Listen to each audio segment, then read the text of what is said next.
r/pro revenge. Steal a phone from our store? We'll take your car instead. So this wasn't me but happened at one of the retail cell phone stores I manage a few hours ago.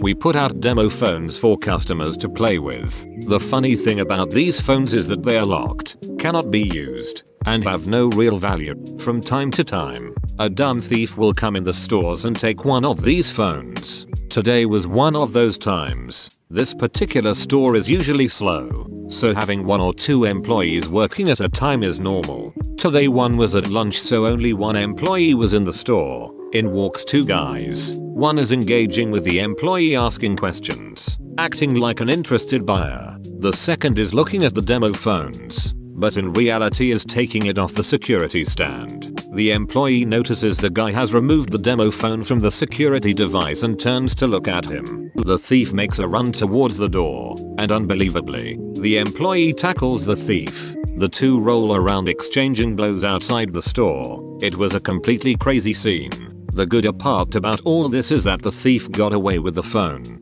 but in the process of wrestling with the employee, dropped his car keys out of his pocket. The employee picked up the car keys and went inside the store, locked the door, and called the police. To keep a longer story short, the cops came and towed the thief's 2016 Honda Accord, so he got a play phone that is as good as worthless, and lost a good car. Also, the cops were easily able to identify the thief and put a warrant out for his arrest.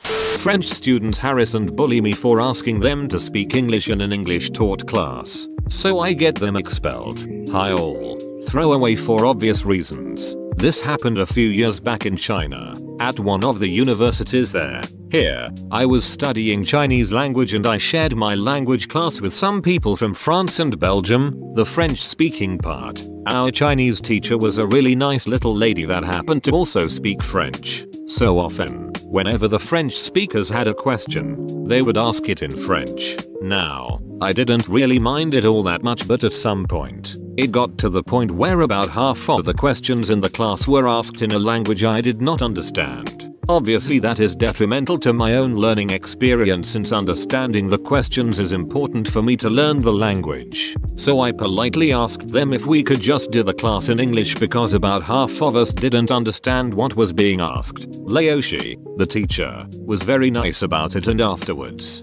asked the students if they could rephrase their question in English when they asked it in French. But apparently the French and Belgian girls and guys didn't take it so well. They were constantly glaring at me and whispering among themselves in French. Well, I just shrugged and moved on. However, outside of class they were always sticking together in their own little group, doing things together. At first they would just walk past me when I was sitting down having a beer with my friends, and they would simply glare. But at some point it came down to them cursing, talking shit about me to other students and spitting on my lap when I was sitting in the park. Obviously I was seething, so I might have called them a few words which were a bit too unsavory. Anyhow, they didn't take it well. So the next day, I found out that they scribbled all sorts of things on my dorm room. It said, basically, duck your mother, and Nazi. I don't actually know why they put this one. I think they thought I was German, which I'm not. Obviously I was pissed, but I didn't really know what to do, so I reported it to the International Student Office. Izzo was really nice and understanding, but told me they can't actually do much unless I provide proof that something is happening. Thus, I went on Taobao and bought a little recording camera. Looked a bit like a dashcam. It had the time and date and everything.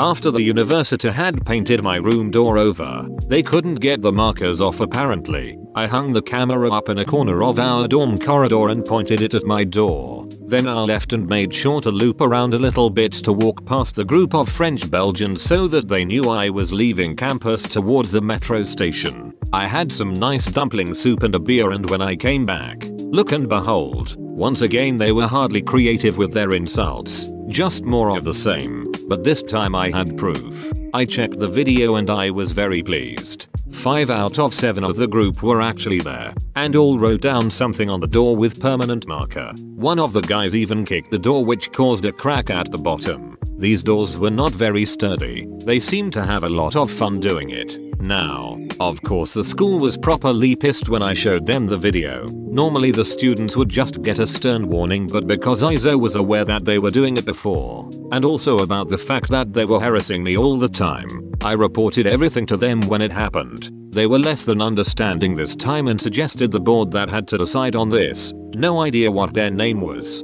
I couldn't recognize their name in Hansi to expel the students, and so they were. All of this took place over the course of a couple of months. So we were nearing the end of the semester. The 5 students who scribbled at my door got expelled just before their exams, which meant that all the time they spent at the university was effectively worthless since they did not receive any credits for it. But it gets even better.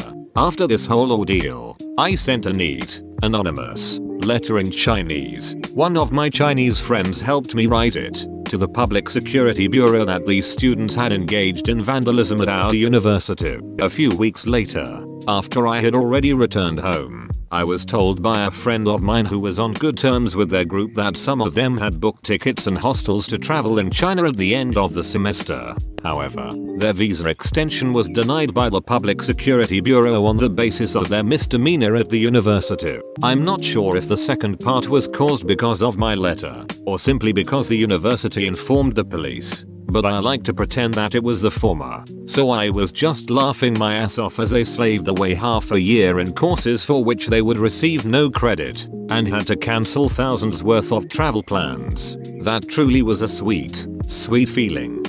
Scammers want access to my PC. I turn the tables and start wiping their computer. TLDR equals same as the title. A friend told me that this belongs in here. I have read many a pro revenge and I think that this may or may not belong here, so mods, if it doesn't, just let me know and I'll take it down and put it wherever it might belong. Background: I got our home phone number long before cell phones were a common thing to have. As things have evolved, that phone number is part of my history and is utilitarian to use for things I don't want ringing on my cell phone. Like 99% of anything that requires a phone number for no good reason. So I have kept that phone number alive over the years. Most recently I moved it a few years back to an online service that charges a tiny amount of money per month to host it for me. I access it via a SIP client on my computer. The story: because of the nature of the phone number, it randomly rings if I have time to mess with whomever is calling.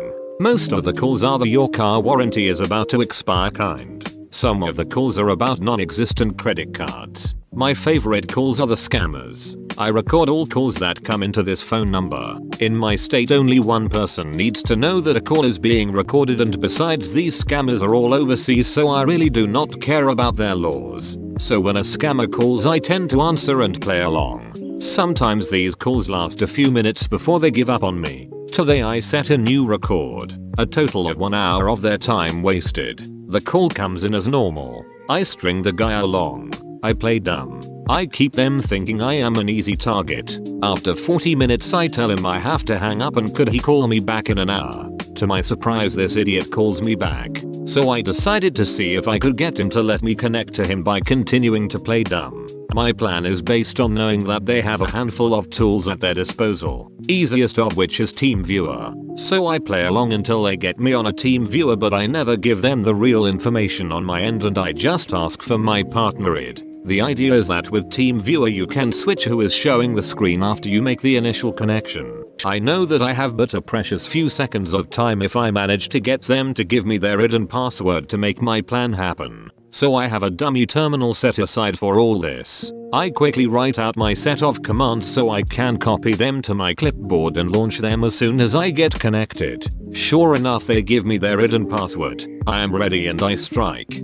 Paste the commands into a run window and let it rip. As I see the window pop up with the command prompt and the deletion of folders starts, the guy starts to stutter and asks, "What are you doing, sir?" I keep playing dumb until my connection is terminated. Files have been deleted. The scammer is pissed. He starts to curse at me. I eventually start taunting him and cursing back at him. After a while, he hangs up. Look, I know that they have cloned systems and they will be back up and running in no time at all, but this wasted an hour of their time and that is an hour they can't use to scam someone else. Thief tried to steal my car. accidentally filled it up with gas and brought it back to me instead. My first car was a 1984 Jeep CJ7, a pretty sweet ride for a dirt poor teenager in the 90s. I was working midnights at a gas station and loaned it to my brother who was taking a date to a party. I got a call around 1 AM from my brother who told me he left the keys in the Jeep and it was stolen. I was devastated. I was still on the phone with my brother when the thieves pulled my Jeep into my gas station to fill up on gas. As luck would have it, the gas gauge on my Jeep was broken and always read empty, and I worked at the only 24-hour gas stations in the area. I pressed the silent alarm and proceeded to fill up my Jeep. It was a full-serve station. When the thieves were out of the Jeep, I saw an opportunity to slip the key out of this ignition and into my pocket. They paid for the gas and argued amongst each other who had the keys last. The delay was enough for the police to arrive. I had to explain the story to the officer half a dozen times before he understood. The thieves had this stunned look of disbelief on their faces I'll never forget. The cops were belly laughing telling the story to dispatch. All the while the thieves sat in cuffs in the back of the squad car. The story made most of the major newspapers the following day. Bro, you made it to the end? You're a ducking mad lad. I'll cut you a deal. Smash like and subscribe for more curated content. It's free and that's a great price.